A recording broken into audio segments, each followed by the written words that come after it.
right, guys, welcome to another episode of Dive into Real Estate Investing for Newbies podcast. I have a very special guest here today. Young, started out in the business, has a lot of experience, crushing it right now in today's market. And I'm excited. I'd like to welcome Zach Ginn to the podcast. Welcome to the podcast, Zach, and appreciate you taking out your time to be here today. Cecil, thank you so much. I really appreciate it. Yes, sir. So Zach, man, tell us about your story. From what I know, you started doing this at 17 years old. And then I think what you made your first 100,000 your first year at 17. And then now just scaled and the business has exploded for you. Like, tell us where you're located and how you started. Yeah. So first of all, I'm 21 years old now.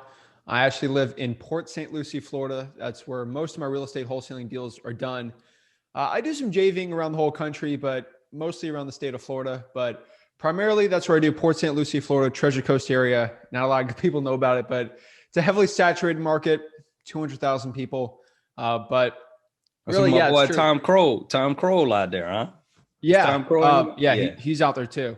Yeah. Well, he was out there, but yeah. Okay. So I started at 17 years old. So my dad's actually Rick Ginn. So he started out real estate wholesaling in 2005. And basically I was a bag boy since I was 14. I had no interest in real estate. Rick never really told me about real estate at all. And that was basically it. So at 17, I was a bag boy. I was big in high school wrestling. And really one day I decided I was kind of sick of being a bag boy. They made me start scrubbing toilets. I was working all the time. I was making $8 an hour. It was actually minimum wage back then. Believe it or not, in the state of Florida, I was not happy. And I knew there was something better for myself. And on my dad's desk was a check for $20,000 from wholesaling. And I told myself, I need to learn how to do this. So eventually I went to ask him, how can I get into real estate wholesaling? And he basically said, I'm not really going to, if you want it bad enough, you can just learn it. And kind of tough love. But I don't think he really wanted me to get into wholesaling. It's not for the fan of heart to get into.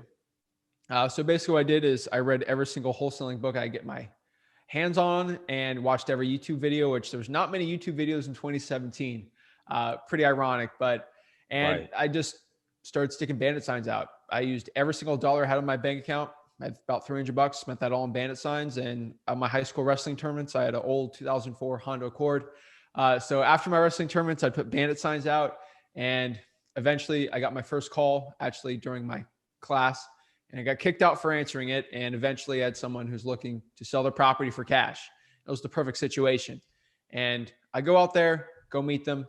I actually had to bring Rick with me because I was 17 at the time. And he told me that I actually can't go on the appointment myself because at 17, you can't sign a contract. So he signed the contract, but I basically negotiated the deal. Wholesaled that for $25,000, basically did another couple deals, turned 18, started doing everything myself. And then by the time I graduated high school, made about $100,000. And then from there, I was wholesaling by myself for a little and basically came back from school and partnered up with Rick. And now we run the largest wholesaling business on the Treasure Coast here in Florida. Wow, man, that's awesome. So, you know what, for a lot of people who because I have nephews, I have family, and people starting out, some people just think that wholesaling or getting into real estate, period, it's not worth it, especially at a young age. But from where you started to now, of course, being blessed with your father in real estate, but he didn't really give you an easy time getting into it. He was like, look, you got to learn this and do this. He didn't say, well, look, I'm going to show you. It looked like he just threw you out there and like, just swim, learn how to do it. So I think that's one of the good things. So kind of tell us, like, so after you actually made what, 25,000 on one of your first deals, you said? Was it 25? Yep. First deal, 17 years old. So did you take that money and reinvest it back in the business, or you just been like, hey man, I'm young, I'm gonna go, give me a new car, just party or whatever? What did you do with that money? I really wanted a Camaro, but I was not going to buy one. I reinvested it all into bandit signs. It was like $3,000. And I just basically kept the 20 grand just so I could start wholesaling forever. That was the most money I've ever seen in my life. And that was that would have been years as a bag boy at $8 an hour. So spent basically, I'd say I reinvested it all, but it was really $3,000, but that's a lot of bandit signs. And basically just scaled it up, had people put bandit signs out for me. And I scaled that business like crazy until the actual county decided to have a meeting personally about me of this guy is like, they specifically said to me, this guy's putting so many bandit signs out. We got to stop him. They hired 4 extra like full-time sign people to just pick up signs from 9 to 5. So there's just no point in putting signs anymore. I went up to college for 1 semester, started cold calling out, 2 semesters, started cold calling out of there, learned I could take my classes online, came back home, and bandit signs weren't a thing anymore because I just saturated it like crazy. So I learned cold calling, and then I learned SMS. And this is SMS in 2018. This was cutting edge stuff back then. It was insane. But you know, SMS now is still great, but it's not as good as it was. So I definitely had a shift, but it was definitely a fun experience. Right. So let me ask you this. So have you finished college, or are you still taking? Oh yeah, no, I graduated at 19 from University of Florida. Okay. So I did most of it online, but I was not a straight A student because I was just all into wholesaling. I did the bare minimum to get by, but I got it. So let's talk about wholesaling, man, because most people either think wholesaling is illegal. And then from the amount of time that you've been doing it, for the years you've been doing it, how have you taken wholesaling? And I know we talked previously, you were saying now you kind of outsourcing it now. How have you taken it and actually made it a business instead of a job? Because we know that wholesaling, man, it's a hustle. It can be a hustle, right? Yeah. I mean, hustle is a very taboo word now for entrepreneurs because the thing about being an entrepreneur changes every single year. It was cool to be a hustle guy. Now it's cool to run a passive business. I don't know what the next thing's going to be, but I just do what I do. So I was in hustle mode for 2 years. Not going to lie. I had to get the skill set right because I can't teach an employee in this business without me personally being an expert. How can I actually teach my acquisitions manager to close deals if I can't actually go in front of a seller and close a $40,000 wholesale deal? Right. There's no way that they could actually wrap their minds around making $40,000 on the wholesale deal without them physically being right next to me, seeing me do it. So I had to get the skill set necessary to do that. So that's why at 18 years old, basically Monday through Friday, 2 to 7 p.m. for about 2 years straight, I cold called. That was one of the biggest things for me to gain my knowledge. That hustle mode, it was straight hustle, extremely cheap marketing, but I learned how to talk to sellers and deal with just very aggressive people. And that blossomed my skill set where eventually I'd make enough money where I can actually hire someone to actually go on the appointments for me. So I can sit back all day and actually do the pretty big level decisions when it comes to wholesaling. Stuff like, should I get into RVM? Should I actually get in this marketing channel? Should I do this specific thing? The small little decisions that make a huge difference. But yeah, it's truly a business right now for me. And it's a huge blessing. The cool part about actually owning a real estate wholesaling business versus the hustle is during a hustle, I was working 80, 90 hours a week, making 200 to 300K. Now we're at 7 figures and I'm working 5 to 6 hours a week. That's the true, that's the end goal. So people need to think about it, but I don't think you should start running a business until you're an extreme expert at wholesaling. Was it hard for you to actually outsource it those 2 years and let somebody else, like they say, Tim Ferriss, the 4-hour work weeks. Was it hard for you to let that go because you had became so skilled at learning this craft, and now you have to train somebody? Did that just take you a while, or you just got to a point where, yeah, I'm gonna just let it all go? I'm tired of running to these appointments and cold calling or whatever, following up with, things like that. See, so you cannot be doing wholesaling, have a huge passion for it 90 hours a week and then go from 5 hours a week and be extremely happy doing it. You're going to go crazy, not doing it, because that's my passion. That's my baby. That's my business. Right. So the only way I'm sane doing that right now is going behind a YouTube video and like actually doing a video a day talking about wholesaling. That's the only thing that could make me somewhat sane, giving up that part of not giving up, but like stepping away from it. But you got to think it to the point where I make more money having people do it for me than I actually doing it. So me working 90 hours a week, that's 90 hours a week. But if I had 4 employees working 40 hours a week, that's 160 hours they're putting in the business, which is better. So you have to look at it like that. But it was very hard.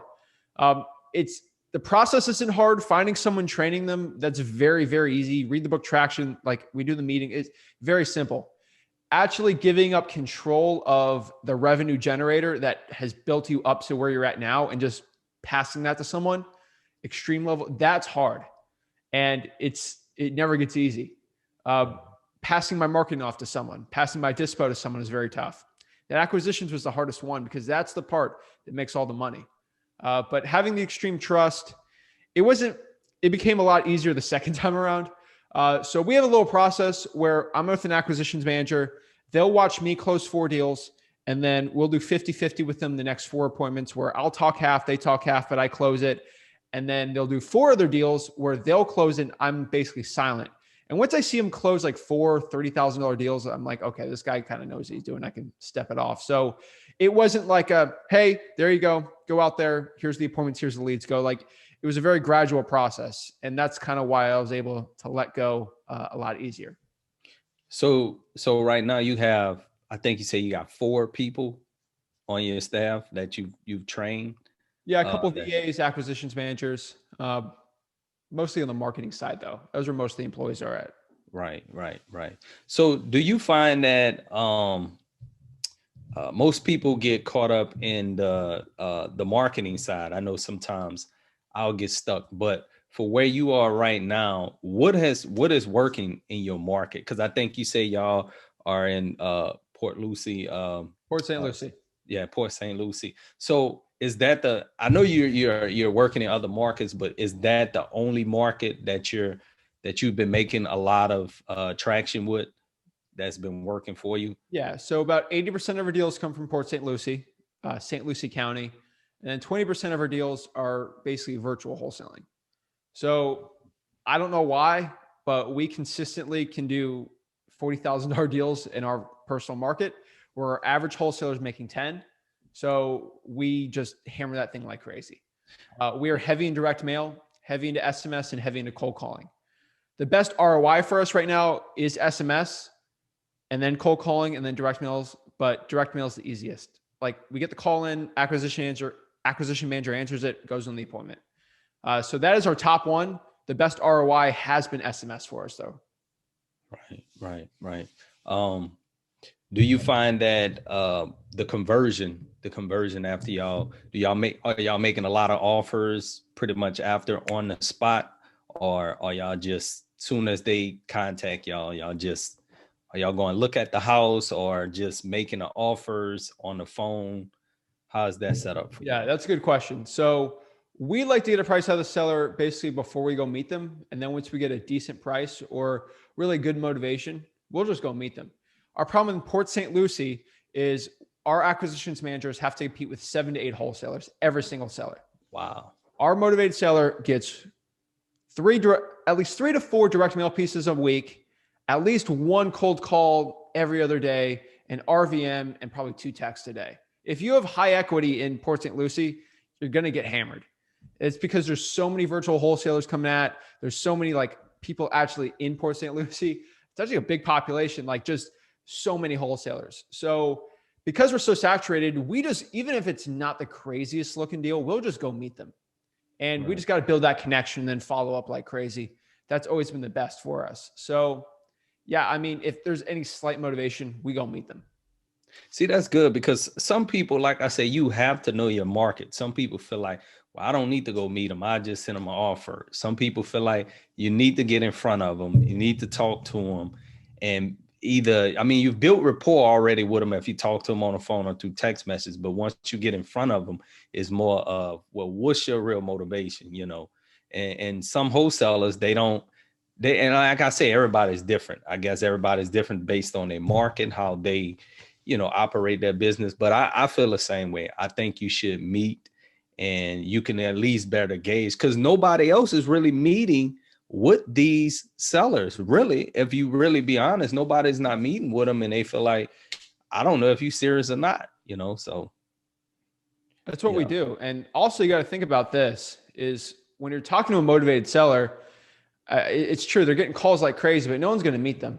And if we're not the highest offer, we're never the highest offer. Like, so if we have 4 wholesalers give offers, we're always going to be the lowest.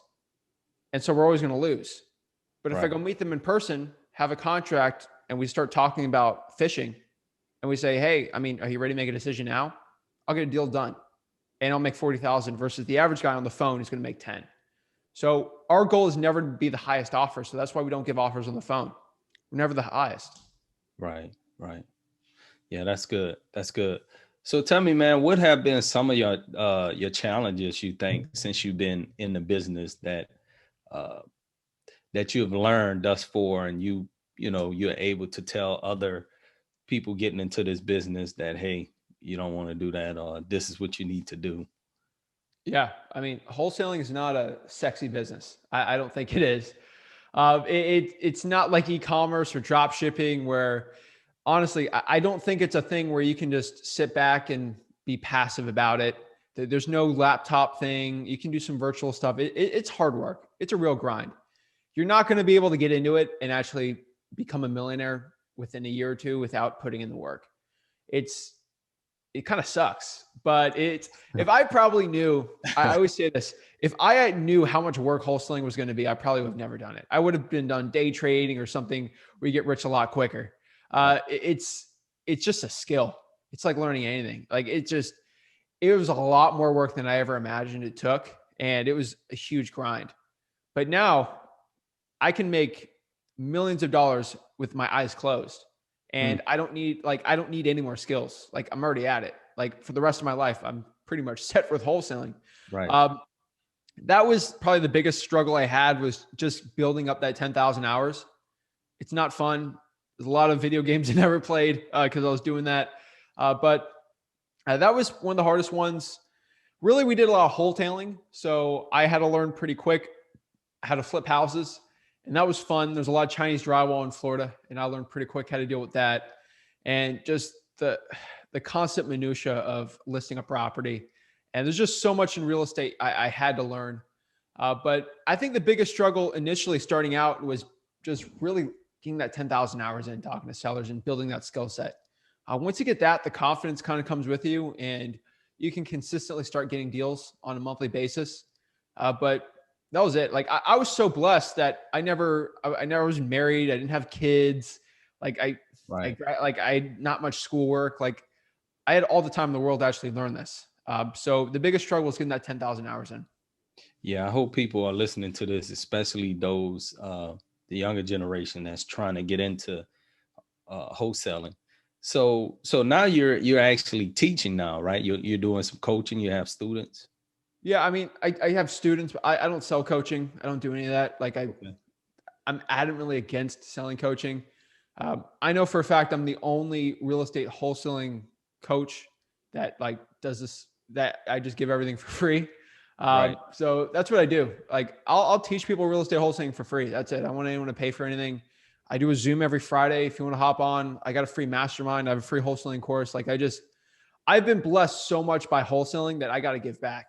And I got a lot of time on my hands, and I'm pretty young. So I started with 100 subscribers, just screaming about wholesaling. And eventually it's grown to where it's at now, where I just help thousands of people on a daily basis in real estate wholesaling. And I've helped a lot of people change their lives, and it's been absolutely a blessing for me. So just trying to bless the community back by teaching some of the skills that I learned in wholesaling, and just trying to help the people out. Man, that's good. You are a true go-giver, man. I have a lot of people that's not doing that. So based on you putting out the content, people you talk to, what you think has been the difference between one student being successful and another student just seem like they just can't get themselves off the ground, just stuck? Yeah, it's just the dedication to it. That's really it. I get I mean, over 20 to 30 direct messages on my Instagram every single day asking why I'm not successful in wholesaling.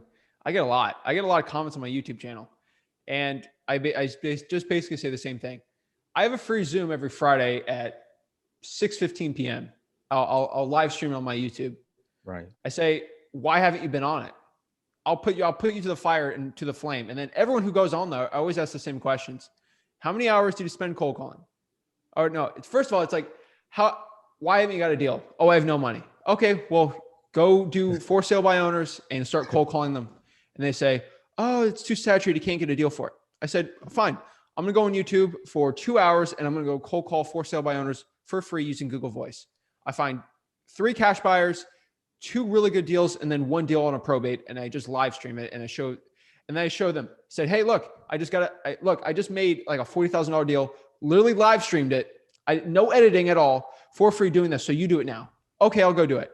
How many hours did you do it last week? Oh, I couldn't, my back was hurting. Oh, okay. Next week, why didn't you do it? Oh, I did 2 hours, but I didn't get a deal. Like you just got to do the work. There's a certain amount of hours you got to put into this business to actually start getting deals. And that it's a formula. It's not like you're fishing. Like, you do enough of these, you'll get it. You need about 300 to 200 driving for dollars leads before you get a wholesaling deal. It's just a numbers game. Right. That's it. Got to know your KPIs. Got to know them.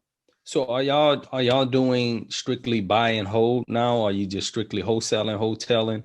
Are you holding any of these properties, long-term, multifamily, or anything like that? Yeah. So me and Rick, we own multiple businesses. So we do a lot.